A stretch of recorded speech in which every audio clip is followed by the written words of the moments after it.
신약 성경 갈라디아서 3장 1절에서부터 14절까지의 말씀. 갈라디아서 3장 1절에서부터 14절까지의 말씀을 여러분과 제가 한 절씩 교독하도록 하겠습니다. 오 어리석은 갈라디아 사람들이여, 예수 그리스도께서 십자가에 못 박히신 것이 여러분의 눈앞에 분명히 드러나 있는데 누가 여러분을 미혹했습니까? 여러분에게 한 가지만 묻고 싶습니다. 여러분은 율법의 행위로 성령을 받았습니까? 아니면 복음을 듣고 믿음으로 성령을 받았습니까? 여러분은 그렇게도 어리석단 말입니까? 성령으로 시작했다가 이제 와서 육체로 마치려고 합니까? 여러분은 그렇게 많은 고난을 헛되이 경험했단 말입니까? 정말 헛된 일이었습니까? 하나님께서 여러분에게 성령을 주시고 여러분 가운데서 능력을 행하시는 것이 여러분이 율법을 행하기 때문입니까? 아니면 복음을 듣고 믿기 때문입니까? 이와 같이 아브라함도 그가 하나님을 믿었더니 이것이 하나님께 의로 여겨졌다라고 했습니다. 그러므로 여러분은 믿음에서 난 사람들이 바로 아브라함의 자손임을 아십시오. 성경은 하나님께서 믿음으로 인해 이방 사람을 의롭다고 인정하실 것을 미리 알고 먼저 아브라함에게 복음을 선포했습니다. 모든 이방 사람이 내 안에서 복을 받을 것이다. 그러므로 믿음에서 난 사람들은 믿음이 있는 아브라함과 함께 복을 받습니다. 율법의 행위에 근거해 사는 사람들은 모두 저주 아래 있습니다. 기록되기를 율법책에 기록된 모든 것을 항상 지켜 행하지 않는 사람은 다 저주를 받는다라고 했기 때문입니다. 하나님 앞에서는 어느 누구도 율법으로 의롭다고 인정받지 못하는 것이 분명합니다. 의인은 믿음으로 살리라 라고 했기 때문입니다. 율법은 믿음에서 난 것이 아닙니다. 오히려 율법을 행하는 사람은 율법 안에서 살리라 라고 했습니다. 그리스도께서는 우리를 위해 저주를 받으시고 율법의 저주에서 우리를 구속해 주셨습니다. 기록되기를 나무에 달린 사람마다 저주를 받았다 라고 했기 때문입니다. 이는 아브라함의 복이 그리스도 예수 안에서 이방 사람에게 미치게 하고 우리도 믿음으로 성령의 약속을 받게 하기 위함입니다. 아멘. 네, 오늘 하나님께서 우리에게 갈라디아서 3장 말씀을 주셨습니다. 그리고 이 말씀을 통하여서 하나님이 또 저와 여러분에게 오늘 큰 은혜를 부어 주실 줄로 믿습니다. 네, 얼마 전에 쉬는 날 학교를 다닐 때 친하게 지냈던 두 명의 동기를 만나기로 약속을 하고 식사의 자리로 나아갔던 적이 있습니다. 정말 오랜만에 만나는 친구들이었습니다. 10년 만에 10년이 넘는 시간 동안 보지 못하다가 이제 10년 만에 이 친구들을 만나러 약속 장소에 나갔는데 아무리 기다려도 한 친구가 오지를 않는 겁니다. 그래서 무슨 일이 있나 연락을 해봤는데 연락도 되지 않고 오지 않는 거예요. 그래서 저희끼리 먼저 밥을 먹고 식사 자리를 옮겨서 이제 커피숍으로 옮겨서 어떻게 사는지 무엇을 하고 사는지 이야기를 하고 있던 찰나에 정말 얼굴이 너무나 시커멓게 변해버린 한 친구가 저희에게 다가왔습니다. 연락이 안 되던 그 친구였는데요. 얼굴이 너무 좋지 않아서 엄청 큰일이 있는 것 같아서 그 친구에게 물었어요. 무슨 일 있어? 얼굴이 왜 이렇게 죽을 상이야? 라고 이제 그 친구에게 물어보면서 그 친구의 이야기를 듣기를 기다렸는데 갑자기 정말 깊은 한숨을 내쉬면서 여기 오는데 아내랑 싸웠어 라고 이야기를 하는 거예요. 순간 쉬는 날 애들 안 보고 또 밖으로 나간다고 혼난 거 아닌가, 이 아빠들은 공감하는 이야기겠지만요, 그런 거 아닌가 싶어서 미안해, 우리가 약속을 괜히 잡았다 라고 이제 사과를 하던 찰나에 다행히 그건 아니었고요. 나가는 길에 음식물 쓰레기를 버려달라고 아내가 부탁을 했는데 급하게 나오다 보니까 그걸 안 하고 나왔던 거예요. 근데 여러분, 이제 부부싸움이라는 게 그렇게 간단한 일이 아닙니다. 그 음식물 쓰레기로 시작된 이 문제가요, 점점 확장이 돼가는 게 부부싸움이거든요. 그거 하나 제대로 못해줘? 내가 너한테 다른 거 바래? 그거 하나 바랬잖아. 그러면 이제 그거를 듣고 있으면 미안해, 다음엔 잘할게, 이렇게 되면 상관이 없는데 그때부터 감정이 부딪히기 시작합니다. 야, 내가 한 번 못한 거잖아. 그러면 상대방이 말하죠. 한 번? 아니, 맨날 그래. 그럼 그럼 내가 언제 맨날 그래? 막 이러면서 너 옛날에 언제 그랬잖아. 뭐가 문제였잖아. 막 이렇게 옛날 일들을 막 끄집어내는 게 이제 부부싸움의 전형적인 모습이에요. 처음에 음식물 쓰레기로 시작된 게 점점 펼쳐지는데 그 가운데서 우리의 연약함을 발견하게 됩니다. 무엇이냐면 옛날에 했던 일들을 끄집어낸다라는 거예요. 한마디로 우리 안에 있었던 감정이 당시에는 상관없었지만, 당시에는 아무 영향력이 없었지만 이것이 우리의 마음에 계산서로 자리 잡고 있었다라는 겁니다. 여러분, 서운한 일이 많이 있으세요. 근데 그 서운한 일이 그냥 서운한 일이 아닙니다. 옛날부터 쌓여서 서운함이 돼 있을 경우가 굉장히 많습니다. 평소엔 분명히 아무렇지도 않은데 감정이 올라오면 왜 이렇게 서운한지 모르겠어요. 정말 너무나 사랑해서 결혼했고 정말 그 사랑의 가족 생활을 잘 이루고 있다가도 이러한 사소한 다툼이 있을 때 제일 먼저 드는 생각이, 야, 내가 뭘 그렇게 못했다고, 내가 지금까지 해준 게 얼만데, 내가 지금 얼마나 참아가면서 너한테 맞춰주고 살아가고 있는데 라는 아쉬움의 마음에 들 때가 너무나 많습니다. 아내뿐만이 아니라 친구 사이에서도 그래요. 친구가 나를 서운하게 하면, 야, 나는 너한테 그랬던 적 없는데 너 왜 이렇게 나를 서운하게 해? 지난 일들에 대한 계산의 감정이 우리 안에 자리 잡더라라는 겁니다. 저는 이 계산의 관계가 너무 사랑하는, 정말 사랑이라고 불리우는 부모와 자녀와의 관계에서는 없을 줄 알았어요.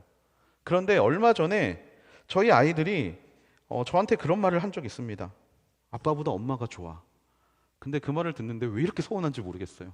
갑자기 내가 니들한테 해준 게 얼만데, 내가 니들 이렇게 놀아주느라 쉬지도 못하고 잠도 못 자고 쉬는 날 하나도 없이 이렇게 살아가는 아빠를 좋아한다고 말해주지는 못할 망정 엄마가 더 좋다고 그렇게 말하는 아이들이 왜 이렇게 야속한지 모르겠더라고요. 그래서 그냥 혼자 나중에 아이들이 커서 아빠가 나한테 해준 게 뭐야 그러면 이런 거 해줬다고 좀 쓰고 있는 게 있습니다. 몇 살 때 이걸 해줬고 몇 살 때 이걸 해줬고, 나중에 좀 하기 위해서요. 어찌됐건 정말 사랑하는 관계에서는 계산하지 않았을 것 같은데, 정말 사랑하는 관계에서는 이런 계산이 없을 것 같은데 그런 게 있더라고요. 불평이 어디에서 오나 봤더니 내 마음의 계산에 관한 마음 때문에 우리 안에 불평이 생기더라는 것입니다. 수지타산이 맞지 않을 때 불평이 생기죠. 이 마음의 계산서, 내가 상대방에게 얼마를 줬으면 상대방은 얼만큼의 나에게 무언가를 돌려줘야 한다라는 이 마음의 계산서. 근데 이런 마음의 계산서, 관계의 계산서가요, 하나님과의 관계에서도 고스란히 드러나는 모습을 발견할 수 있다라는 것입니다. 신앙에서 이 계산서를 가지고 있는 사람들을 오늘 본문에서는 뭐라고 부르냐면 율법주의라고 부르고 있습니다. 하나님께 내가 무언가를 해드림을 통하여서, 내가 이 정도 드렸으니까, 내가 이만큼 열심히 살았으니까 하나님 나에게 이 정도는 해주셔야 하지 않겠습니까? 바로 그 대상이 구원이고, 바로 그 대상이 바로 하나님께서 우리에게 말씀하시는 믿음의 결과라는 사실, 바로 그것을 이야기하는 사람들이 율법주의자죠. 사실 하나님이 계산을 정확히 하셨으면 살아있을 사람이 없었을 거예요. 모든 사람은 다 죽었을 겁니다. 하나님이 계산을 명확하게 하셨다면요. 하지만 그것은 모른 채 하나님을 향해서 내가 드림을 통해서 무언가를 얻겠다라는 그들의 생각을 오늘 바울은 분명하게 잘못된 생각이라고 이야기하고 있다라는 것이죠.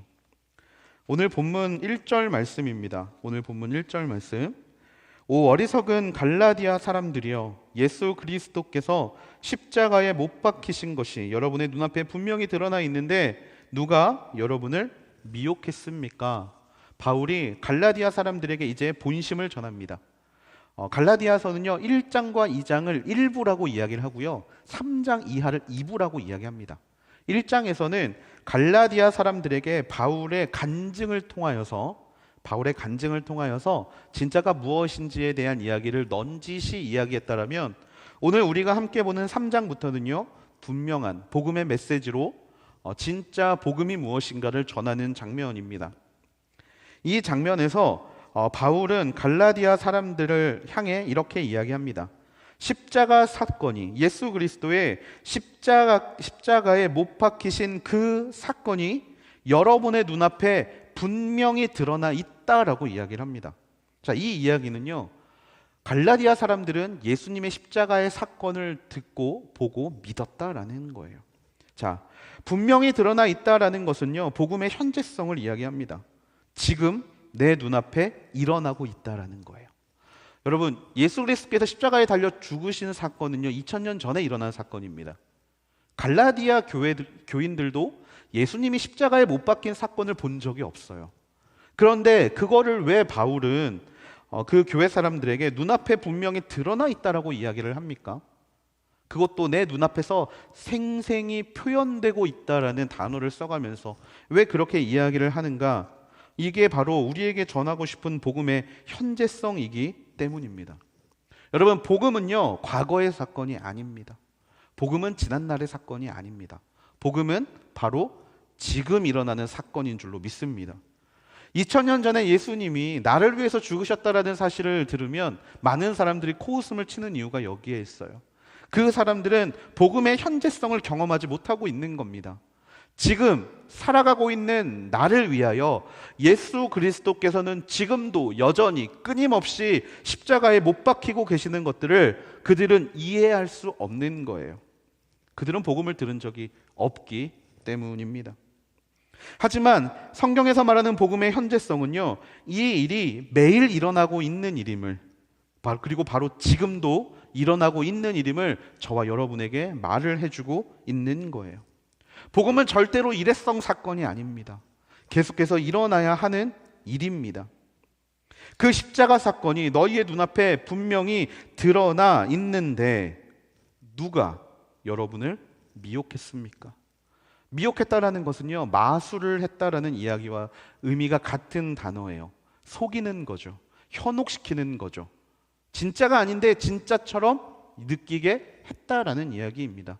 복음의 현재를 살아가고 있는 사람들에게 그들은, 현혹하는 사람들은 찾아와서 다시 옛날로 돌아가라고, 그 자유, 십자가에서 못 박히고 계시는 예수 그리스도의 사건을 과거로 밀어놓고 하나님과의 계약서, 계산서를 써가면서 네가 하나님한테 무엇을 줄 수 있는가를 지금 찾아라라고 이야기하고 있었다라는 거예요.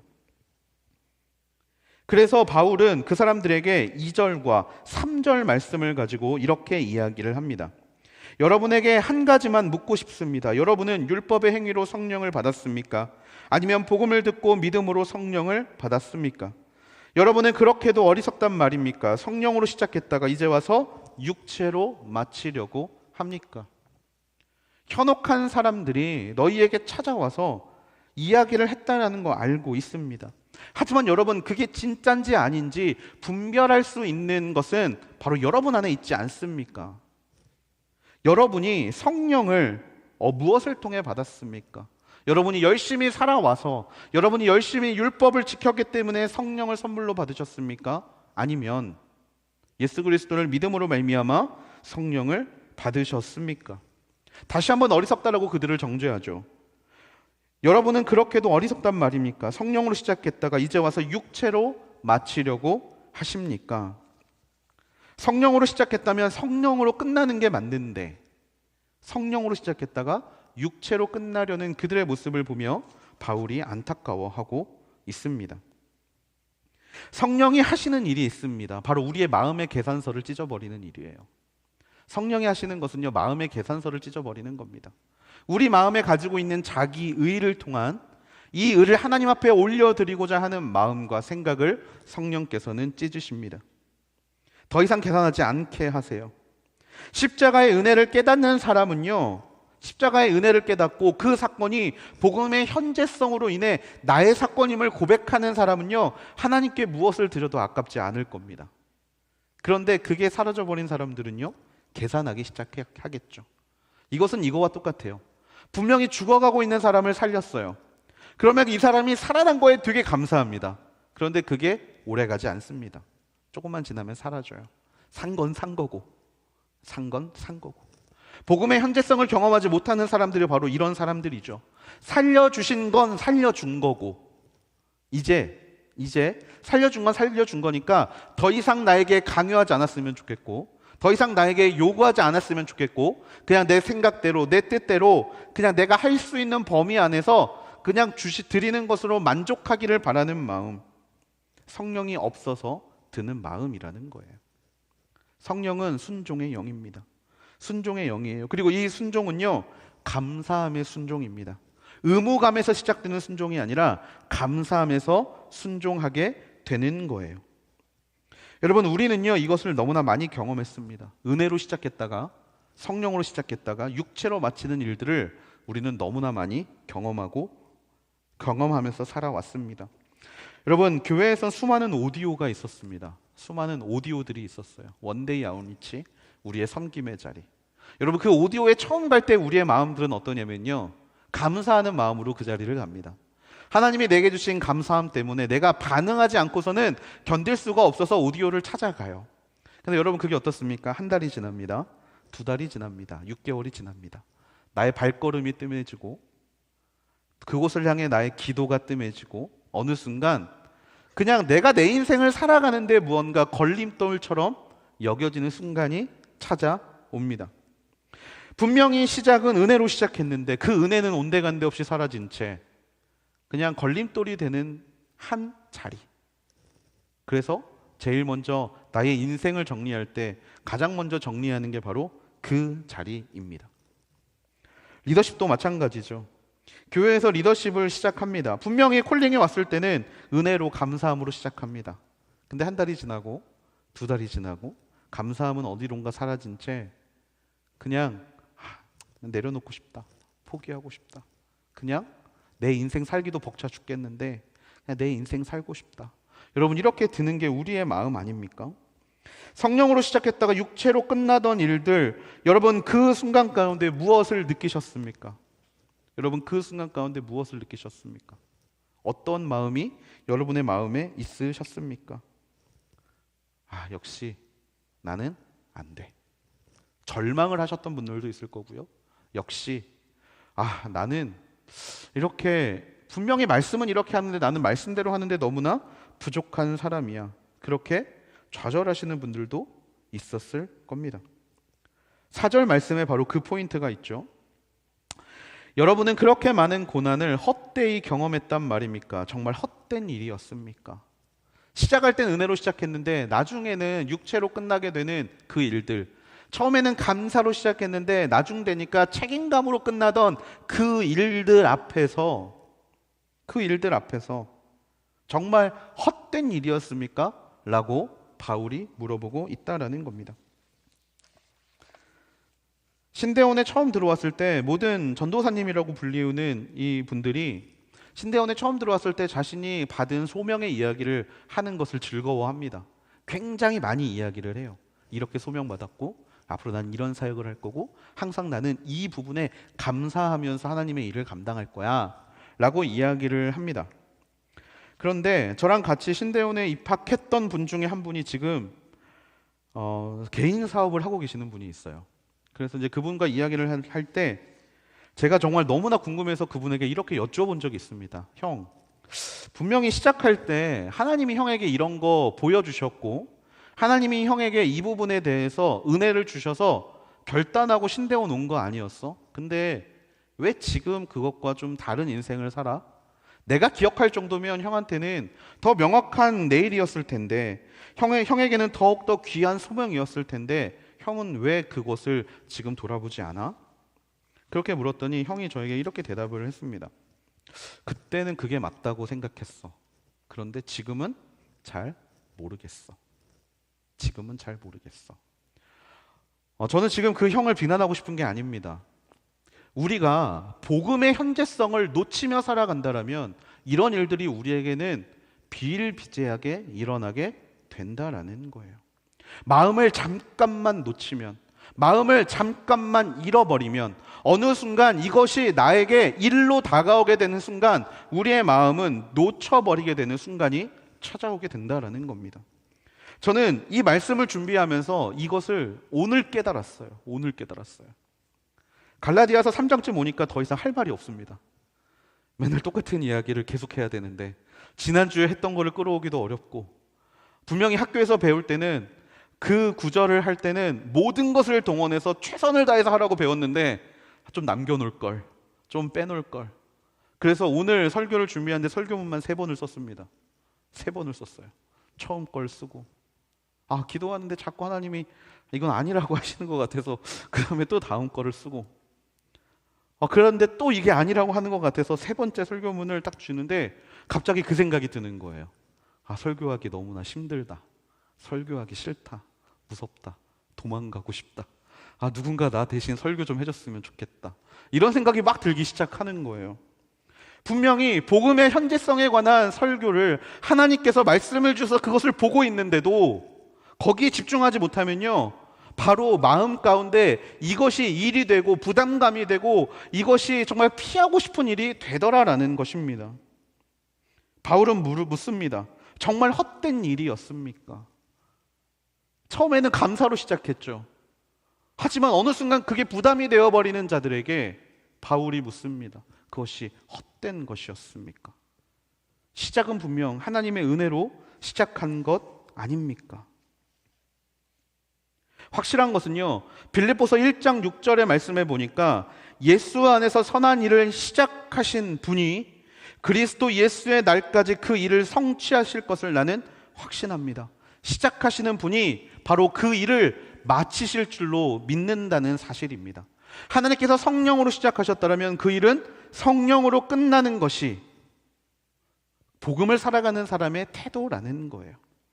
어제 받았던 그 말씀의 귀함을 가지고 오늘을 살고 내일을 살고, 그렇게 예수 그리스도의 날까지, 예수님이 그 일을 성취하시는 그 날까지 그 복음 안에 붙잡혀 사는 인생이야말로 하나님께서 우리에게 주신 진짜 복음의 인생이라는 사실입니다.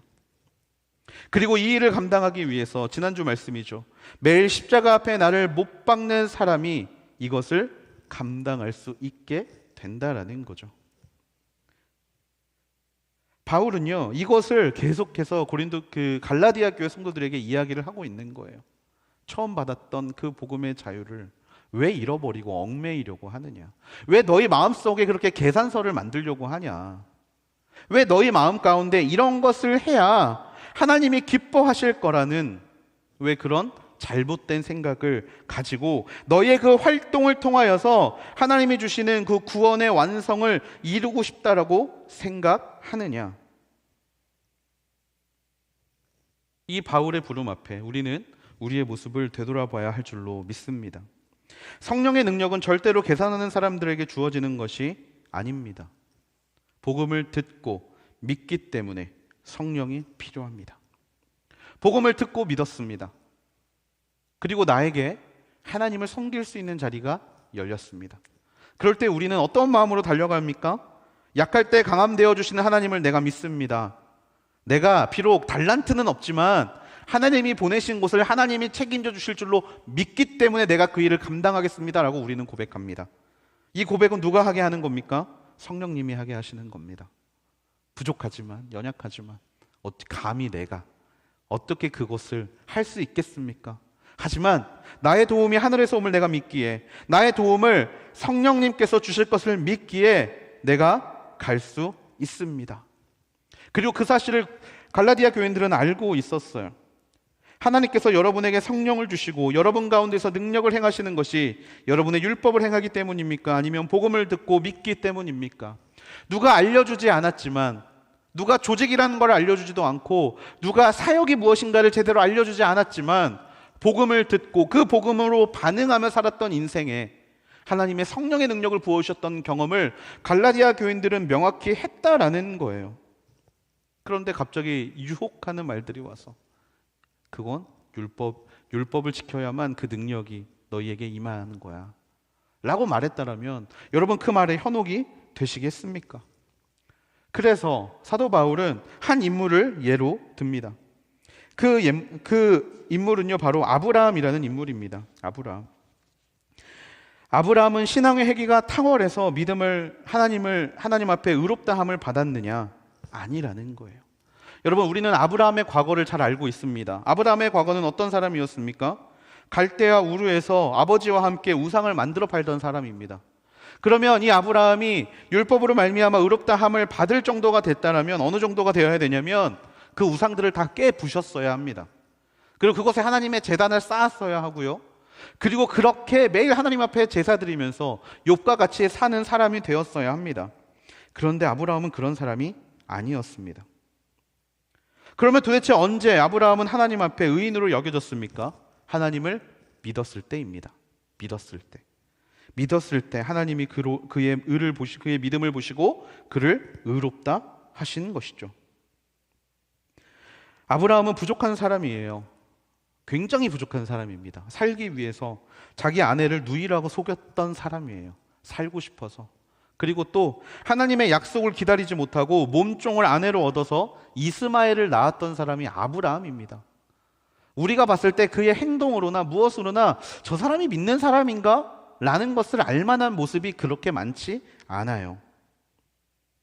뿐만 아니라 이스마엘을 낳아놓고 하나님께 뭐라고 이야기하냐면 그에게나 복을 주십시오라고 이야기를 합니다.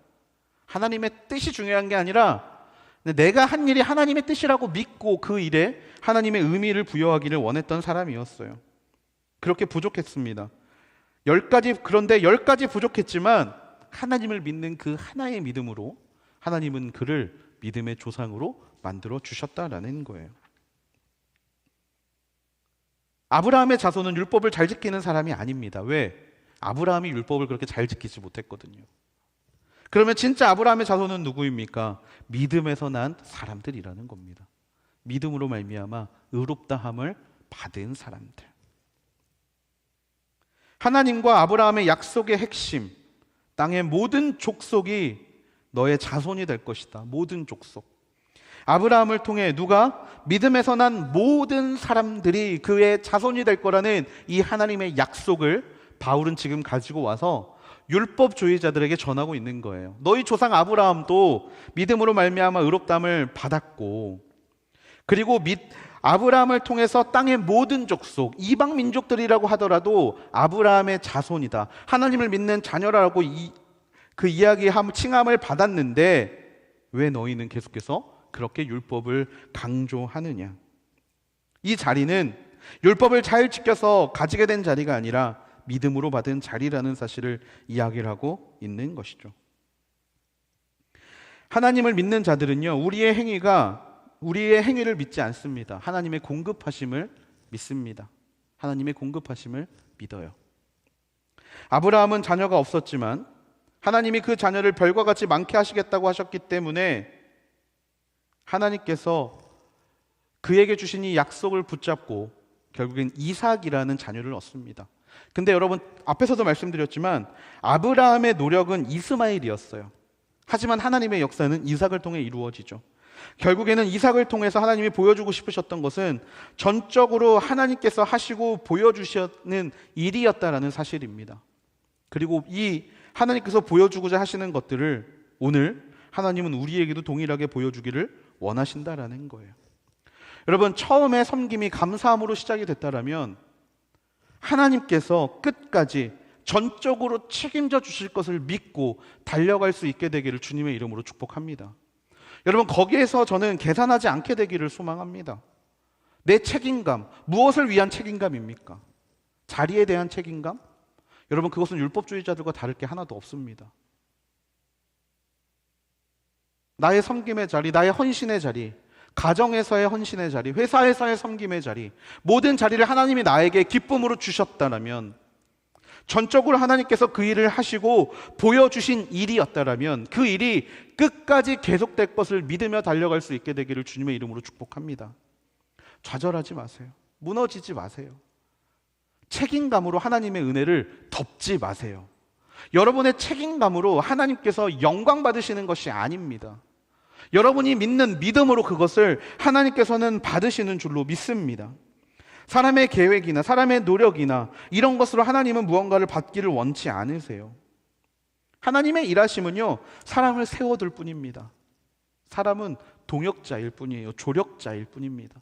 결국에 그를 통하여 하나님의 공급을 받는 자들이, 하나님께서 하신 것을 믿는 자들이 그 다음 일들을 감당하게 되는 거예요. 율법의 행위에 근거해 사는 사람들이라는 표현은요, 만족을 거기에서 얻는다라는 뜻입니다. 나 이 정도 하고 있어. 나 저 정도 하고 있어. 나 이만큼 섬기고 있어. 그런데 오늘 10절 말씀에 보니까요, 그 율법의 행위에 근거해 사는 사람들을 어떻게 표현하고 있냐면 모두 저주 아래 있다라고 표현하고 있습니다. 저주 아래. 이것은 두 가지 의미인데요. 첫 번째 의미는요, 바로 율법을 지키는다는 것은요 100% 지켜야 한다라는 의미예요. 하나라도 지키지 못하면 그는 저주받은 사람이라는 의미입니다. 구원받는 방법이 두 가지가 있다라고 이야기를 해요. 첫 번째, 율법을 완벽하게 지키는 사람. 율법에 완벽하니까 정죄함을 받을 필요가 없으니까 그는 구원에 다다른다라고 사람들이 생각만 하는 일입니다. 이 일은 절대로 이루어질 수 없어요. 하나라도 지키지 않으면 그는 그냥 죄인일 뿐입니다.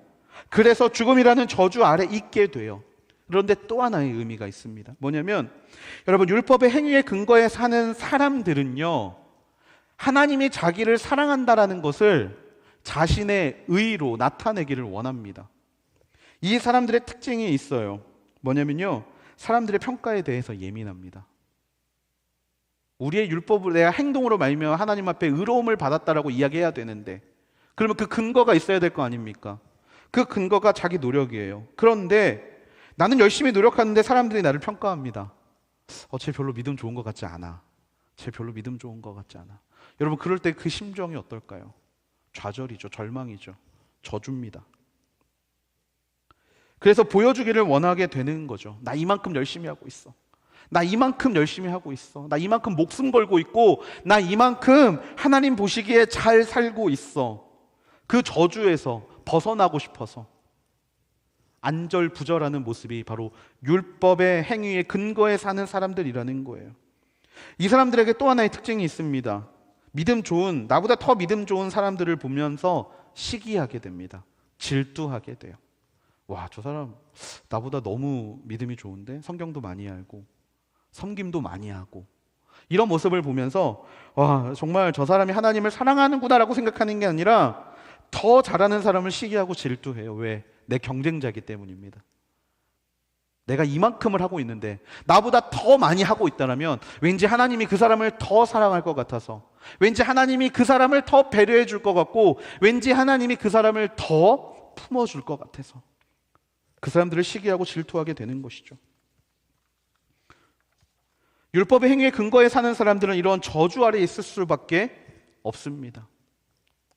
그렇게 사는 사람들, 그래서 바리새인들끼리 그렇게 서로 정죄했고, 그렇게 정말 하나님을 믿는다고 이야기를 하면서 오늘날에도 누가 진짜 신앙인이냐라는 정말 이런 이상한 질문을 가지고 교회들이 갈라지고 분열되고 이렇게 사는 것 아니겠습니까? 하나님은요, 우리가 절대로 그렇게 살기를 원하지 않으셨어요. 지켜야 될 것들을 지켜가면서 억지로 사는 삶을 하나님께서는 원하지 않으셨습니다. 그분은 13절 말씀에 보니까 이렇게 이야기를 하고 있어요. 그리스도께서는 우리를 위해 저주를 받으시고 율법의 저주에서 우리를 구속해 주셨습니다. 기록되기를 나무에 달린 사람마다 저주를 받았다라고 했기 때문입니다. 그분은 우리를 위해 저주를 받으셨습니다. 그 저주받은 표시로 스스로 나무에 달리신 거예요. 나무에 달리셔서 저주를 받은 게 아니라 이미 죽으심으로 인하여 저주를 받으시고 그 저주의 증거로 나무에 달리신 거예요. 왜 나무에 달리셨습니까? 그분이 저주를 받을 만한 일을 하셨습니까? 아닙니다. 그분이 우리를 대속하셨기 때문이에요. 저주는 우리가 받았어야 하는 일입니다. 대속하다라는 뜻은요, 위하다, 대신하다라는 뜻이죠. 우리가 받아야 될 저주를 그분이 짊어지신 겁니다. 그리고 그분이 받아야 될 영광을 누구에게 주셨냐면 우리에게 주신 거예요. 바꾸신 겁니다. 그분의 자리와 우리의 자리를 바꾸어 주신 거예요. 대속하신 겁니다. 우리의 몫은 저주였지만 그 우리의 몫을 그분이 대신 받으신 거예요. 그래서 우리가 죄인이 아니라 예수님이 죄인이 되신 게 바로 우리가 바라보고 있는 십자가 사건입니다. 십자가 사건. 우리가 죄인이었어야 돼요. 우리가 죽었어야 돼요. 하지만 예수님이 대속하셔서 죄인이 되어주셨고 악인이 져야 할 법적 책임을 그분이 당신의 책임으로 여기고 지셨다라는 거예요. 대신 나는 무엇을 얻었습니까? 의로움을 얻었습니다. 의로움. 이런 관계에서 우리는 도대체 무엇을 하나님 앞에 계산하고 있습니까? 하나님 이 정도 했으니까 이 정도의 축복은 주셔야 되는 거 아닙니까? 하나님 이 정도 했으니까 이런 거는 당연하게 해주셔야 하는 거 아닙니까? 혹시 지금 우리의 마음에 무언가를 해야만 하나님이 나의 기도를 들어주시고 무언가를 해야만 하나님의 자녀됨을 내가 누리며 살 것 같다라는 그런 미혹하는 이야기가 들리고 계시다면 여러분 거기에서 이렇게 선포할 수 있게 되기를 소망합니다. 예수 그리스도께서 나의 모든 저주를 십자가에 지고 돌아가셨다. 그러니까 이제 더 이상 그런 마음은, 그런 저주는, 그런 죄책감은 나에게 없다. 나는 오직 믿음으로 말미암아 하나님의 자녀가 된 사람이다. 그렇게 고백할 수 있게 되기를 주님의 이름으로 소망합니다. 그러면 도대체 우리가 어떻게 하나님 앞에 나아가야 할까요? 율법이라는 가이드, 무언가를 지키는 거에 대한 가이드가 없다라면 도대체 우리는 어떻게 하나님 앞에 나아가야 합니까? 그 이야기에 대해서 지금 계속해서 여러분에게 말씀드리고 있는 게 있어요. 여러분의 마음 가는 대로 행하시면 됩니다. 자유롭게 행하세요. 하나님이 나에게 주신 게 감사하다라면 그 감사에 여러분이 반응하실 수 있는 방법으로 나아가시면 됩니다. 나 은혜 받았어. 무조건 리더십 해야 돼. 아닙니다. 은혜 받았어. 그 은혜 받은 것에 반대에 내가 하나님 앞에 무엇을 올려드릴 수 있을까를 여러분 자유롭게 찾으시면 되는 겁니다. 그렇기 때문에 각 사람의 부르심이 다 다른 거예요. 각 사람이 섬기는 자리들이 다 다른 겁니다. 부르심이 다르기 때문입니다. 어린 시절에 저희 어머니는 정말 신앙인으로서 그 신앙을 잘 지키고 사셨습니다. 그런데 저희 어린 시절에 하숙을 쳤는데요. 이 하숙 집에 이제 들어왔던 이제 형들이죠. 사실 뭐 나이 차이로 형들도 아닌데 형들이라고 불렀던 그 대상들 중에 한 형이 있습니다. 하숙이 들어왔는데 내는 돈보다 그곳에서 저희 어머니가 밥을 해주고 그 다음에 챙겨주고 때로는 용돈도 주고 막 이런 받은 은혜들이 너무나 컸던 것 같아요. 그리고 심지어 형이 학교를 다니기가 힘들 때 저희 아버지가 그때는 사업이 굉장히 좀 안정적이셔서 이제 그 형의 장학금도 이렇게 지원을 해줬던 적이 있습니다. 근데 그때부터 이제 대학교를 졸업하고 하숙을 떠났는데 그때부터 매년 찾아와서 저희 부모님을 만나고 가세요. 매년 찾아와서. 그리고 당신이 살고 있는 지역으로 또 저희 부모님을 초청하셔서 식사 대접도 하고 그렇게 만남을 이어오는 모습을 보면서 저는 그 생각을 해본 적이 있습니다. 도대체 감사라는 것이 무엇인가? 감사라는 것이 무엇인가? 그리고 과연 그 형은 진짜 감사해서 우리 부모님에게 저렇게 하고 계시는 걸까? 그 생각을 해본 적이 있습니다. 여러분 우리는 어떻습니까? 우리가 지금 하나님 앞에 드리고 있는 모든 일들이 감사로 그 일들을 감당하고 계시는 겁니까? 십자가의 그 사건이 오늘날 나에게 너무나 큰 은혜여서 감사함으로 그 자리에 나아가고 계십니까? 아니면 감사가 아니라 이거 하지 않으면 왠지 버림받을 것 같고 이거 하지 않으면 왠지 하나님한테 혼날 것 같아서 지금 여러분이 서 계신 자리를 지키고 계시는 것입니까? 여러분 자유로워지실 수 있게 되기를 축복합니다. 여러분의 마음의 감사를 자유롭게 표현하세요. 여러분의 마음의 감사를 하나님 앞에 자유롭게 드리십시오. 율법과 관습에 얽매이는 것이 아니라 정말 내가 나라는 사람의 성향과 나라는 사람의 성품으로 하나님께 감사할 수 있는, 하나님께 반응할 수 있는 방법들을 찾을 수 있게 되기를 주님의 이름으로 축복합니다. 그렇게 되면 더 이상 이런 것들은 문제가 되지 않는다라는 거예요. 무언가를 지켜야 하고 무언가를 따라야 하고 그렇게 내 마음 가운데 계산을 하면서 이 정도 하면 하나님이 기뻐하실까? 저 정도 하면 하나님이 기뻐하실까? 그냥 그렇게 매번 무언가에 얽매여서 사는 사람들이 아니라 그 마음의 계산서를 찢어버리세요. 이쯤 하면이 아니라 감사하기 때문에 그냥 반응하고, 감사하기 때문에 그냥 그 사건이 나의 사건인데 나 대신에 대신 저주를 받으신 하나님 앞에 감사하는 마음으로 드릴 수 있는 가장 좋은 것들을 하나님 앞에 드려 보십시오. 그때 여러분의 마음 가운데 신앙의 자유가 무엇인지를 깨달을 수 있게 될 줄로 믿습니다. 신앙의 자유, 이 자유는 하나님이 저와 여러분에게 주신 축복입니다. 얽매이지 않을 수 있는 축복, 나라는 사람의 특성대로 반응할 수 있는 축복, 그렇게 주신 축복의 자리를, 진짜 축복의 자리를 정말 저주의 자리로 다시 되돌아가는 것이 아니라 그 자리를 끝까지 지킬 수 있는 저와 여러분이 되기를 주님의 이름으로 축복합니다. 말씀을 마무리하려고 합니다. 3장 14절 말씀에는요, 이렇게 되어 있습니다. 이는 아브라함의 복이 그리스도 예수 안에서 이방 사람에게 미치게 하고 우리도 믿음으로 성령의 약속을 받게 하기 위함입니다. 우리가 해야 될 일은 단 하나, 하나님을 믿는 것. 그리고 그 믿음이 바로 오늘 우리에게 주어지는 현재의 믿음이 되는 것. 이것을 기억하며 나아갈 때 하나님께서는 저와 여러분에게 진짜 자유를 허락해 주시는 줄로 믿습니다. 계산하지 않게 되기를 소망합니다. 하나님과 딜하지 않게 되기를 소망합니다. 나 이 정도 했으니까 하나님 이건 해주셔야 되잖아요. 그게 아니라 감사의 반응으로 언제나 하나님 앞에 나아갈 수 있는 저와 여러분이 되기를 주님의 이름으로 축복합니다.